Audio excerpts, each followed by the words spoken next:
student activism, there was a lot of, there was less representational diversity, both around race, ethnicity, and religion than there is now. It felt like I think of it as a typical white cultured suburban place where the diversity was not very represented or not very talked about. I don't think they do have the ability to do so, because this institution was built on the premise of majority of the student body being white from 1882 until about 1964. And like, even though there were, so Puget Sound has an interesting history where it incorporated students of color but of higher socioeconomic statuses. Like, for example, in the 1940s, the pensionados from the Philippines of the higher, wealthier class were like a part of the student body here, but they're people of color, but they were afforded the privilege of coming here because they had money. Students of color in the 1960s, for example, the first Black and brown students that were integrated onto this campus, that didn't happen until 40, 50 years ago. And the history of our school spans the course of almost 130 something years. In that fraction of time that students of color have been on this campus, what has been done for us other than abolishing blackface shows, minstrel shows, and just kind of allowing students of color to be a part of different groups on campus, such as Greek life. But yeah, the institution is built for privileged white kids. Gonna be blunt. I feel like I don't know enough because I feel like I haven't seen them, or haven't seen that many or heard of that many issues of injustice and how they've dealt with it. It depends. It depends what the media, it depends what's the fad right now. I feel like if the fad is let's support LGBTQ rights, the school's on it. The school's gonna do whatever they need to do. If the fad is supporting trans rights and lives and issues, I feel like the school's gonna do it. Not because they want to, but it's what everyone else is doing.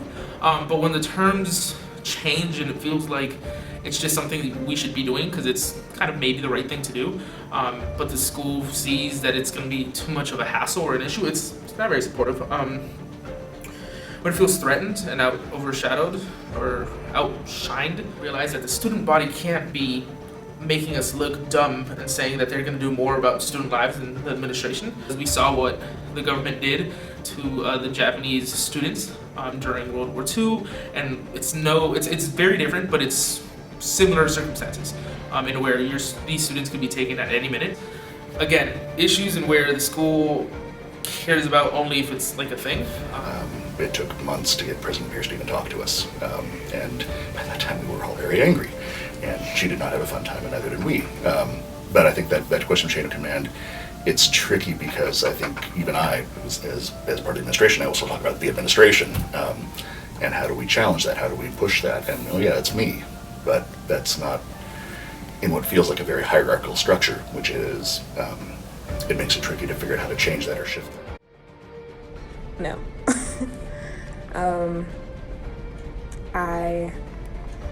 I like to draw the distinction between like intention and the actual end result and product. I think the school has the intention of making Black queer women feel safe and protected. However, in actuality, I think that is far from the truth.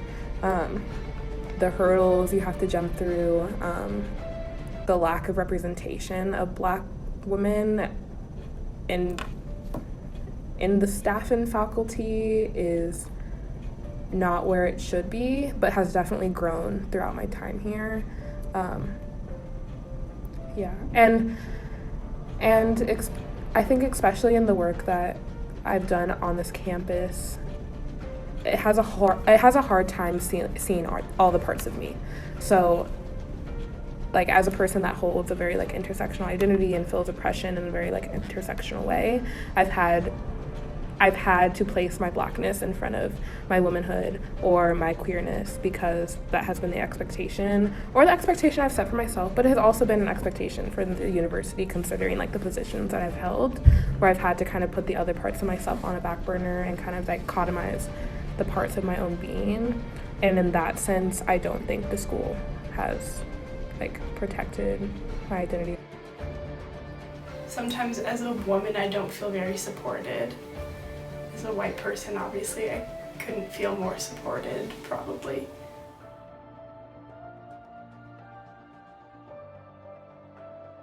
In my opinion, but this is a very privileged opinion, I am a big brown man.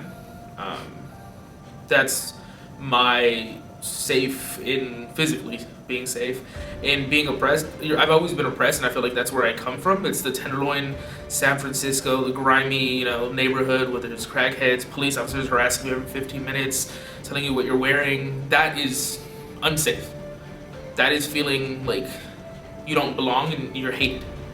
And that's where my opinion here probably is different from other people, where microaggressions to me aren't making me feel unsafe. It's just a show of still a racist undertone to things, and that's something I'm going to change, and my peers are going to change, but it's not a feeling of feeling unsafe. If my professor fails to acknowledge a racist comment, I'm gonna do it, and I know sometimes it's not our responsibility to do it, but it does make me feel unsafe. I feel like there's been a big issue with a lot of communities, college communities, that they forget they're very privileged and see feeling unsafe as feeling ostracized and hurt. But I've seen what feeling unsafe really means and feels. Getting a gun pulled out on you by a police officer, that's feeling unsafe. Security here are mediocre at best, unless you get the correct security, which know what they're doing and they make you feel safe. But they have not. You've been harassed. I've had friends who've been harassed, but those same friends say they don't feel unsafe. They just feel, it's usual. Yeah. I mean, mostly, yeah. In terms of my race and my sexuality and gender expression and gender identity and things like that, I feel safe. I'd say the only time I don't feel safe is when I'm walking by myself.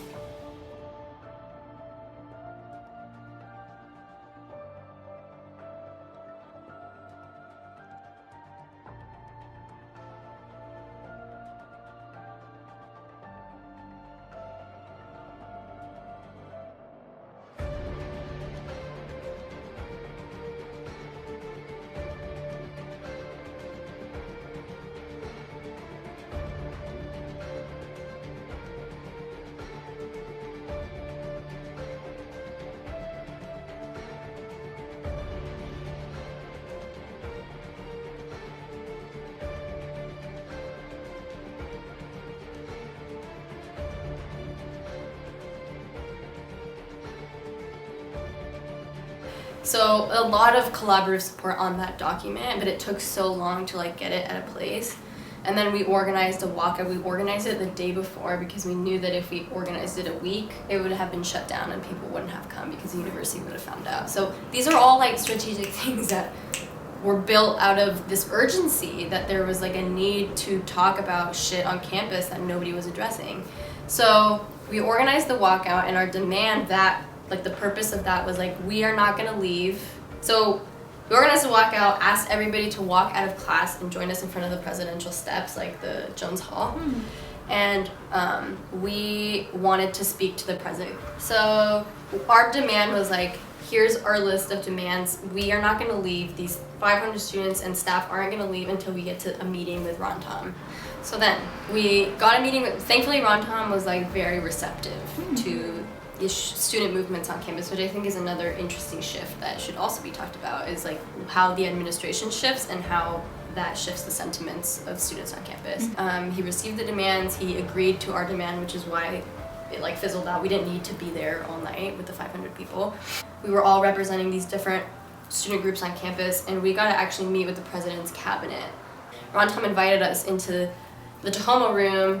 We gave a presentation about our demands, made a PowerPoint, talked about it. We had a lot of support from the Black Alumni Association.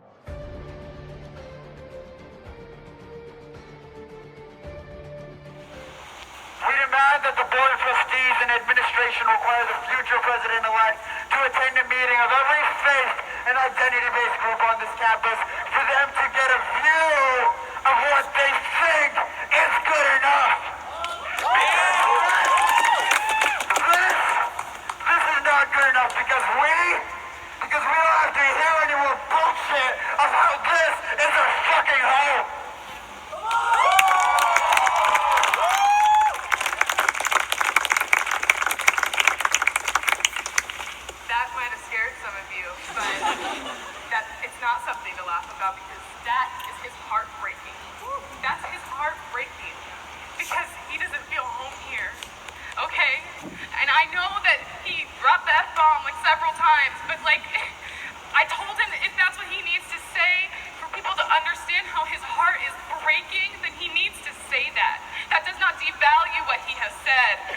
stand by what he has said because his heart is breaking.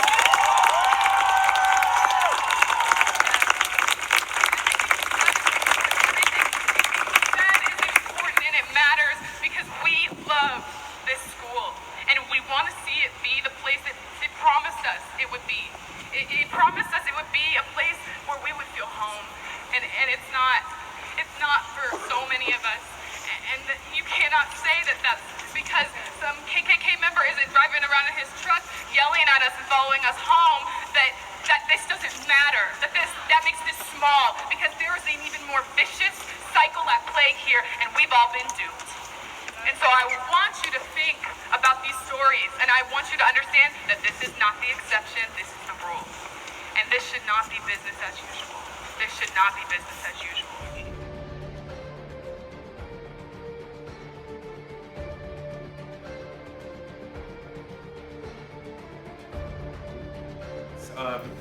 If you guys don't know what UPS 3 was, because it is something that I'm not going to say that the administration keeps under the rug. It just very conveniently got forgotten. It's a group of 3 students who handed out and posted on physically posted papers with lists of and I'm going to choose my words very carefully here. List of known and already not punished because they weren't punished.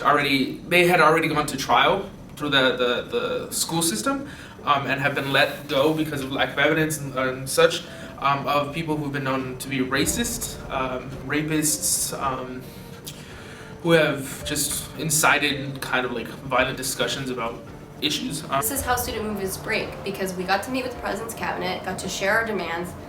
That body of people made us split up into committees. So out of the 12 demands, they made us split up into like 5 different committees.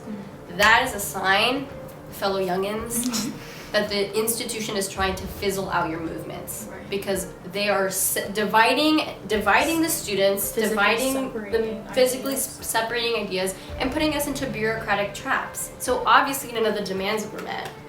So, but that's like the process, right?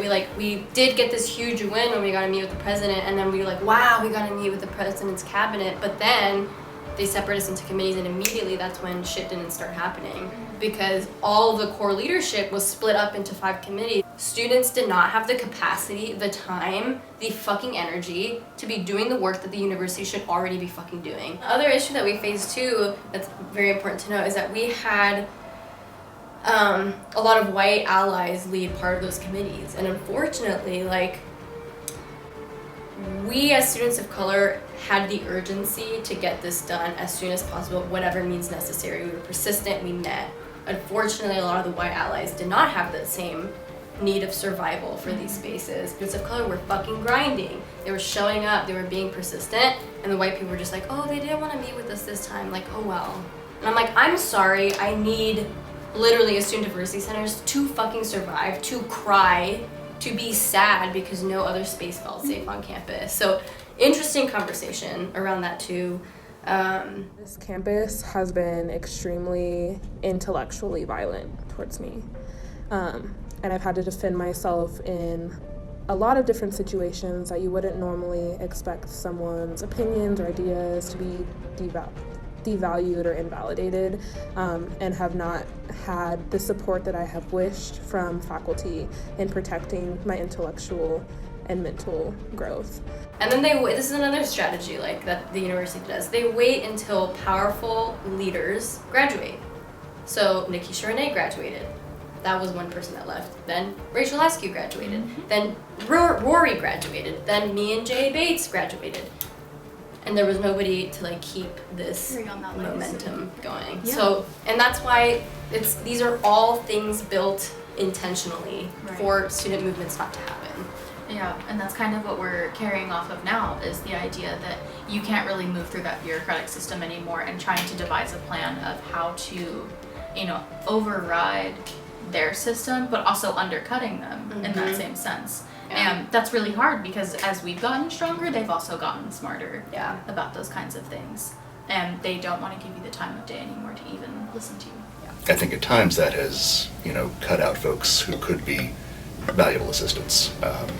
But in most cases, the ones I can think of at least, we've been able to come alongside them then as they move forward. That whole year was just advocating for these 3 students to not be expelled, because the punishment that they got was being expelled and not get the degree. So the 2 black women that spent 4 years here of fucking hell being black women on this campus, working to get their fucking degrees, and then for nothing instantly after, for saying a truth that so many other people were saying. UPS 3 students, I can tell you the names, but again, don't know. They were punished, expelled, and they withheld their transcripts so they couldn't transfer. And there was a huge issue with that. They actually took it to the Tacoma City Council, and that was a huge deal. And they had professors, administration, everyone was completely like, it polarized this campus to see if they should have been punished that badly. I want you to understand that we encourage you to operate in love. And I know people think of love as this like fluffy thing that like you have with somebody that you're kind of into, but like let me tell you what love is. Love is sacrificing your privilege of being here today, okay?